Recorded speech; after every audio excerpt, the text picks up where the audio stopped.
Our next speaker is Dr. Paul Beck. You may remember him. He worked here for 20 years. He was stationed at the Southwest Research and Extension Center and did a lot of stocker work with forages and supplementation here at Batesville.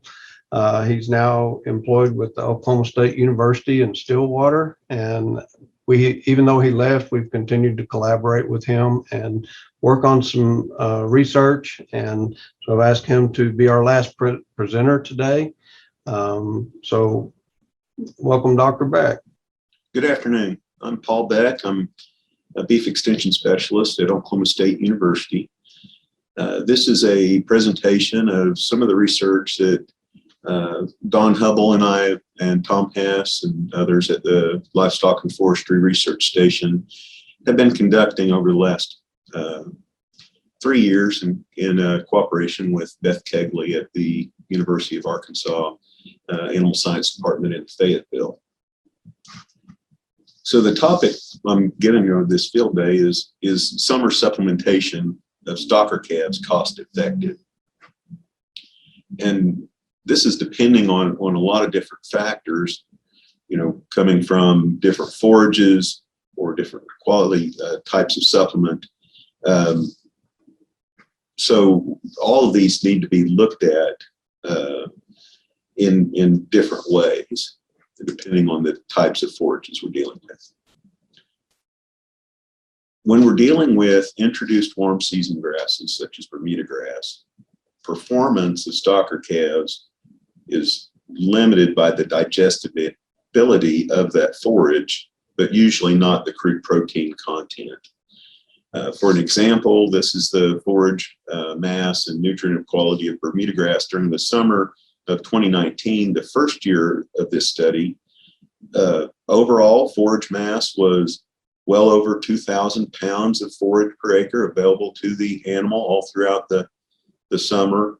When we analyzed the diet quality that we could hand pluck from these pastures, it was all over 13 to 14, up to 15% crude protein, which is well in excess of the nutrient requirements needed by those animals. When we look at the acid detergent fiber and the neutral detergent fiber, the NDF is up over 60%, and the ADF is up over 30%, which decreases the digestibility and the intake of that grass. When we put all that together, the total digestible nutrients, or the TDN, is right at 60 to 62%, which that will limit the performance of grazing livestock whenever they're consuming this. So we need to supply to hit performance goals of grazing livestock. We often need to supply energy in the form of a supplement to cattle, grazing cattle. Operation time constraints and labor shortages that we're all exposed to limit producer ability to manage supplement delivery. So self-fed supplements are gaining in popularity, but there's not much research comparing hand-fed byproduct feeds to self-fed tub-type supplements when we're looking at fertilized and managed Bermuda grass stands. So this research was organized as a 2x2 + 1 factorial arrangement of treatments. What does that mean? Well, over 3 years, from 2019 to this year, 2021, we had a control where these calves were just offered a free choice mineral only the Bermuda grass pasture and mineral, or they were hand fed 2.5 pounds of a byproduct based energy supplement along with free choice mineral. In 2019 and 2021, this was a corn gluten feed soybean hull blend, 50-50. It was 15% crude protein and 85% TDN. In 2020, we looked at a extruded dried distiller's grain cube that was also fed at 2.5 pounds a day.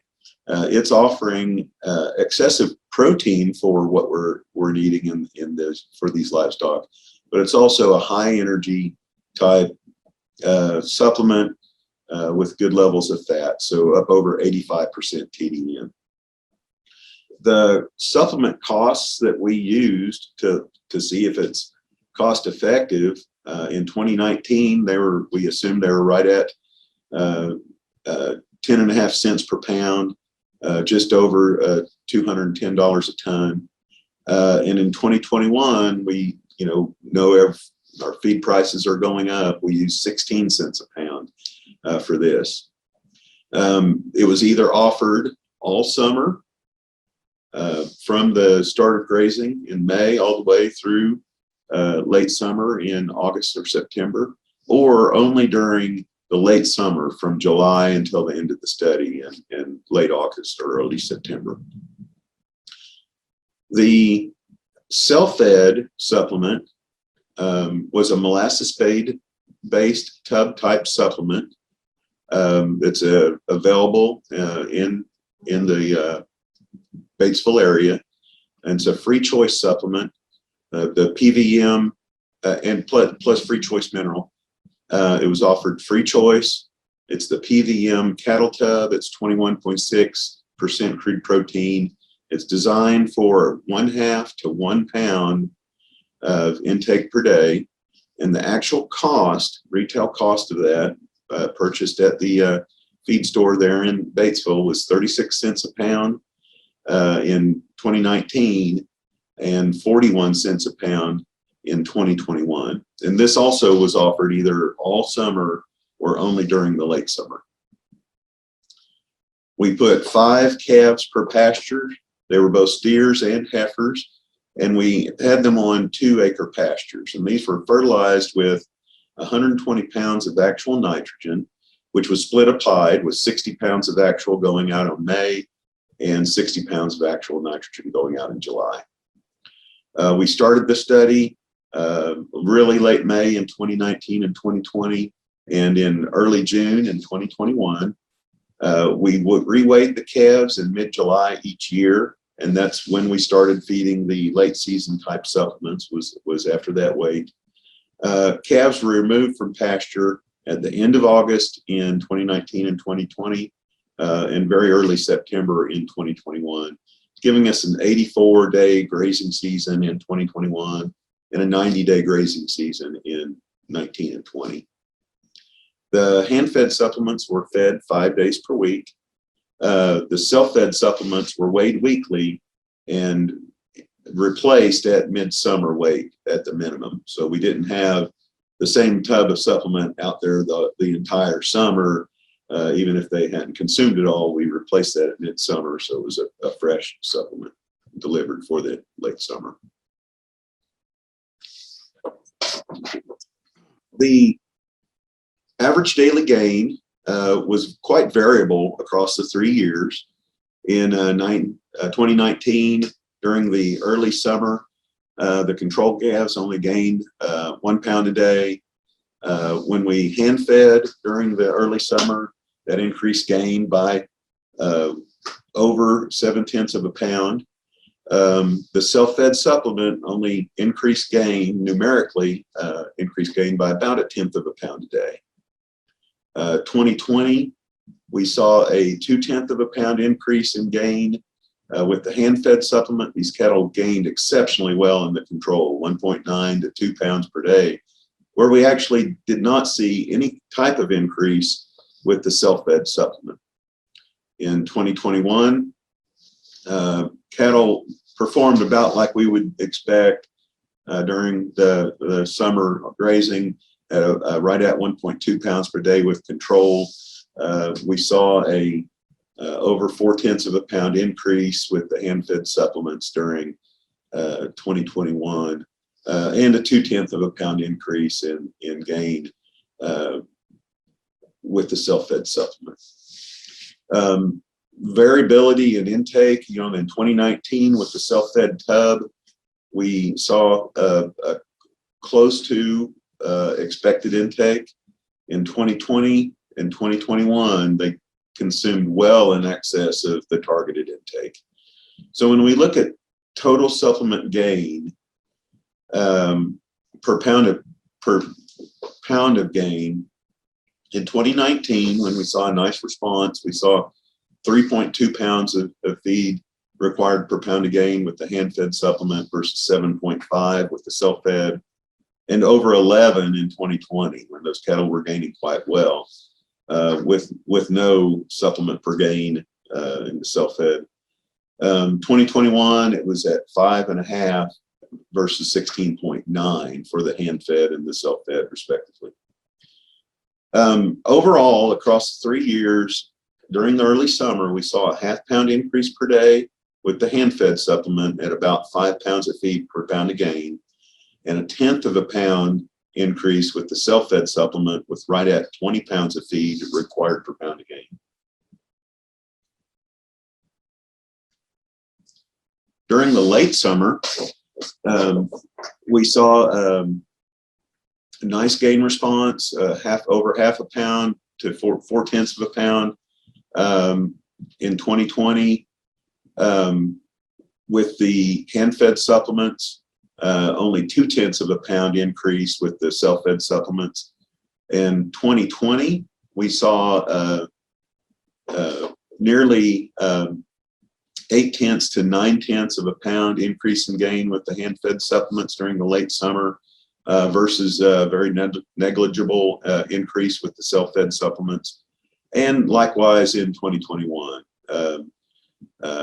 0.5 to 0.6 pound increase in gain with the hand-fed supplements.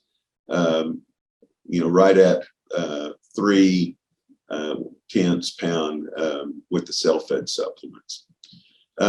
Once again, as we saw in the first year or during the early summer, the first year we saw close to targeted intakes.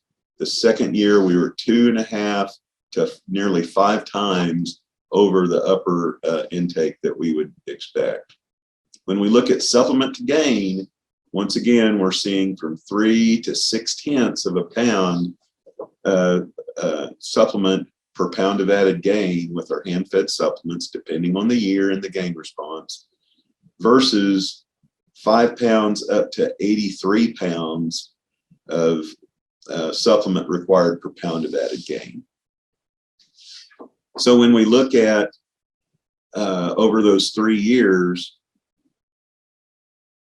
we have a 0.6 pound increase in gain with hand-fed supplements at about 4 pounds of feed per pound of gain with the hand-fed supplements, compared with 0.17 pound per day increase with self-fed with about 15 pounds of feed per pound of gain. When we look across all the years with the costs and returns, we saw a gain increase with hand-fed supplements. If we fed it all summer of about 50 pounds, if we only fed it half the summer, we saw about 30 pounds. 10 pounds when we fed the self-fed supplement all summer, and 16 pounds if we fed the self-fed supplement during the late summer only.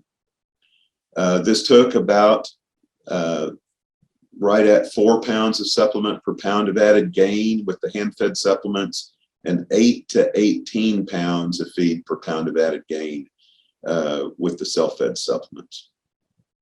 This cost us in cost of gain in dollars per hundredweight.